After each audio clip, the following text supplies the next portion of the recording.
Good morning students. நாம் இன்றைக்கி geography second lesson நிலப்பரப்பும் பெருங்கடல்களும் அப்படிங்கிற பாடத்தில் இருக்கக்கூடிய ஒரு மதிப்பெண் வினா விடைகளை ரிவிஷன் பண்ணலாம். முதல் ரோமன் அப்படின்னு சொல்லி பார்த்தோம்னா சரியான விடையை தேர்ந்தெடுக்கவும். முதல் கேள்வி, மிகச்சிறிய பெருங்கடல் எதுன்னு கேட்குறாங்க. இதில் ஆப்ஷன் பசிபிக் பெருங்கடல், இந்திய பெருங்கடல், அட்லாண்டிக் பெருங்கடல், ஆர்டிக் பெருங்கடல்னு கொடுத்துருக்காங்க. மிக சிறிய பெருங்கடல் அப்படின்னா அதனுடைய சரியான விடை ஆர்டிக் பெருங்கடல். அடுத்த கேள்வி, மலாக்கா நீர்ச்சந்தியை இணைப்பது எது?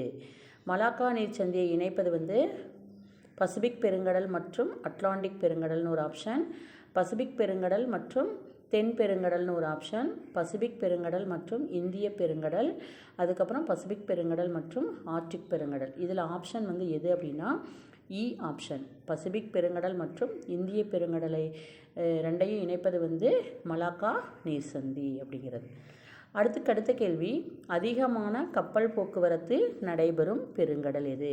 அதிகமாக எந்த பெருங்கடலில் கப்பல் போக்குவரத்து நடைபெறுது அப்படின்னா அட்லாண்டிக் பெருங்கடலில் தான் நடைபெறுது. அப்போ அதுக்கு ஆப்ஷன் ஆ ஆப்ஷனை நாம் எடுத்து எழுதணும். அதுக்கடுத்த கேள்வி, உறைந்த கண்டம். உறைந்த கண்டம்னா என்ன? பனியால் மூடிய கண்டம் அப்படின்னு சொல்லுவோம் இல்லையா? பனி படர்ந்து காணப்படக்கூடிய கண்டம் எது அப்படின்னு கேட்டிருக்காங்க. அதுக்கு சரியான விடை எது அப்படின்னா அண்டார்டிகா கண்டம். அண்டார்டிகா கண்டத்தை தான் உறைந்த கண்டம் அப்படின்னு சொல்லுவாங்க. அதுக்கு அடுத்தது, கோடிட்ட இடத்தை நிரப்புக. முதல் கேள்வி, உலகின் மிகப்பெரிய கண்டம் டேஷ். உலகிலேயே மிகப்பெரிய கண்டம் எது? ஆசியா கண்டம். ஆசியா கண்டம் தான். மொத்தம் 7 கண்டங்கள் இருக்குது. அதில் ஆசியா கண்டம் தான் மிகப்பெரிய கண்டம். அதுக்கடுத்த கேள்வி, இந்தியாவில் கனிம வளம் நிறைந்த பீடபூமி. இந்த கனிம வளம் நிரம்பிய பீடபூமி அப்படின்னு சொல்லி பார்த்தோம்னா அதாவது சோட்டா நாக்பூர் பீடபூமியை தான் கனிம வளம் அதிகமாக காணப்படுகிறது. அதற்கடுத்த கேள்வி, பெருங்கடல்களில் மிகப்பெரியது எது? டேஷ். டேஷில் என்ன எழுதணும்? பெருங்கடல்கள் மொத்தம் 5. அதில் ரொம்ப பெரியது எது அப்படின்னா பசிபிக் பெருங்கடல் தான் பெருங்கடல்கள்லையே மிகப்பெரியது அப்படின்னு சொல்லிட்டு பசிபிக் பெருங்கடல் அப்படிங்கிற பெயரை எழுதணும். அடுத்த கேள்வி, டெல்டா அப்படிங்கிறது எந்த நிலத்தோற்றம் அப்படின்னு கேட்குறாங்க. எத்தனாவது நிலை நிலத்தோற்றம்? மொத்தம் 3 வகையான நிலை இருக்குது நிலத்தோற்றத்தில். ஃபர்ஸ்ட் ஆர்டர் முதல் நிலை நிலத்தோற்றம், 2ஆம் நிலை நிலத்தோற்றம், 3ஆம் நிலை நிலத்தோற்றம்னு இருக்குது. இதில் டெல்டா அப்படிங்கிறது 3ஆம் நிலை நிலத்தோற்றம். அடுத்த கேள்வி, தீவு கண்டம் என அழைக்கப்படுவது எதுன்னு கேட்டிருக்காங்க. மொத்தம் 7 கண்டங்கள் இருக்குது. அதில் தீவுகள், அதாவது சுற்றிலும் நீரால் சூழப்பட்ட ஒரு நிலப்பரப்பை தான் 4 பக்கமும் நீரால் சூழப்பட்ட ஒரு நிலப்பரப்பை தான் தீவுன்னு சொல்லுவோம். அப்படி இருக்கக்கூடிய ஒரு கண்டம் எது அப்படின்னா ஆஸ்திரேலியா தான் நம்ம தீவு கண்டம் அப்படின்ட்டு சொல்லுவோம். அதுக்கு அடுத்தது,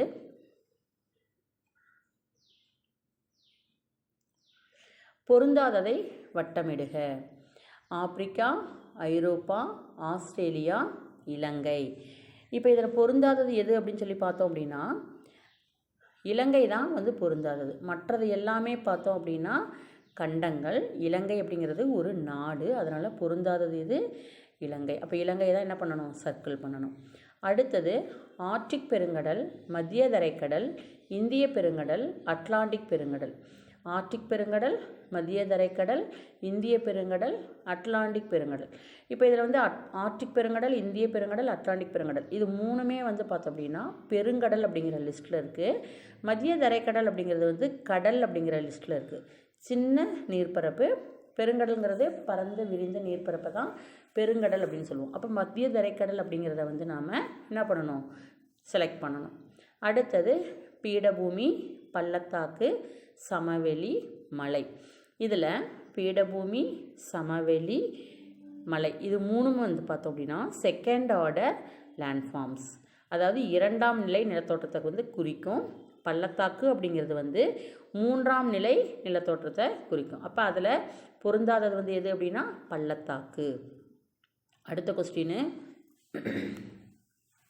வங்காள விரிகுடா, பேரிங் கடல், சீனக்கடல், தாஸ்மேனியா கடல். இது பேரிங் கடல், சீனக்கடல், தாஸ்மேனியா கடல்லாம் கடல் அப்படிங்கிற வகையில் சாரும். இது வந்து விரிகுடா அப்படிங்கிற வகையில் சாரும். அதனால் பொருந்தாதது அப்படின்னு சொல்லி பார்த்தோம்னா விரிகுடா, வங்காள விரிகுடா தான் பொருந்தாதது. அதுக்கு அடுத்தது ஆண்டிஸ், ராக்கி, எவரெஸ்ட், இமயமலை. இது 4லேயும் எவரெஸ்ட் என்பது தான் பொருந்தாதது. மற்றதெல்லாம் மலை அப்படிங்கிற வகையில் சாரும். எவரெஸ்ட்டுங்கிறது வந்து சிகரம் அப்படிங்கிற வகையில் சாரும். அப்போ பொருந்தாதது எவரெஸ்ட். அடுத்த ரோமன் வந்து என்ன அப்படின்னா பொறுத்துக. பொறுத்துகளை வந்து பார்த்தோம் அப்படின்னா ஃபர்ஸ்ட் கொஸ்டின், தென் சாண்ட்விச் அகழி. தென் சாண்ட்விச் அகழி எந்த கடலில் இருக்கக்கூடியது அப்படின்னா தென் பெருங்கடல். அண்டார்டிக் பெருங்கடல்னு சொல்லுவோம் இல்லையா, அந்த தென் பெருங்கடல் தான் வந்து அங்கே இருக்கக்கூடிய ஆழமான அகழி தான் எது அப்படின்னா தென் சாண்ட்விச் அகழி அப்படிங்கிறது. அடுத்தது மில்வாக்கி அகழிங்கிறது அட்லாண்டிக் பெருங்கடலில் காணப்படக்கூடிய ஆழமான இடம். அடுத்து மரியானா அகழிங்கிறது பசிபிக் பெருங்கடலில் காணப்படக்கூடிய ஆழமான இடம். அடுத்து யுரேஷியன் படுகை அப்படிங்கிறது ஆர்டிக் பெருங்கடலில் காணப்படக்கூடிய ஆழமான இடம். அதே போல் ஜாவா அகழிங்கிறது இந்திய பெருங்கடலில் காணப்படக்கூடிய ஆழமான இடம். அப்போ ஒவ்வொரு பெருங்கடல்லையும் இருக்கக்கூடிய ஆழமான அகழி கொடுத்துருக்காங்க. அது எது சரியானதுன்னு கரெக்டாக மேட்ச் பண்ணுங்கள். அடுத்த ரோமன் வந்து கொடுக்கப்பட்டுள்ள கூற்றுகளை ஆராய்க. First question, சமவெளிகள் ஆறுகளால் தோற்றுவிக்கப்படுகின்றன.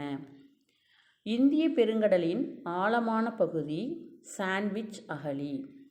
சமவெளிகள் வந்து ஆறுகளால் தோற்றுவிக்கப்படுகின்றன. இந்திய பெருங்கடலின் ஆழமான பகுதி சாண்ட்விச் அகழி அப்படின்னு சொல்லியிருக்காங்க.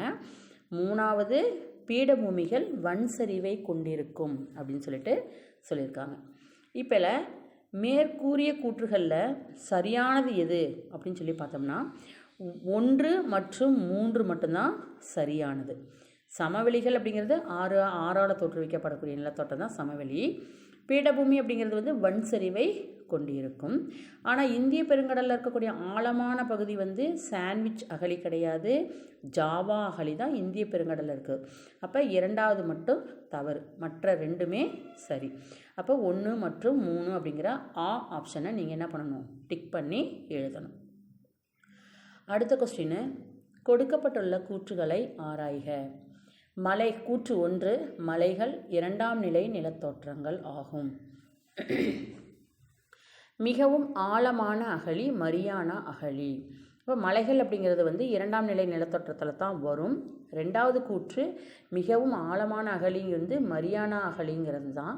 அப்போ 2 கூற்றுமே சரி. அப்போ 2 கூற்றுகளும் சரி அப்படின்னு ஆப்ஷனை எடுத்து எழுதணும்.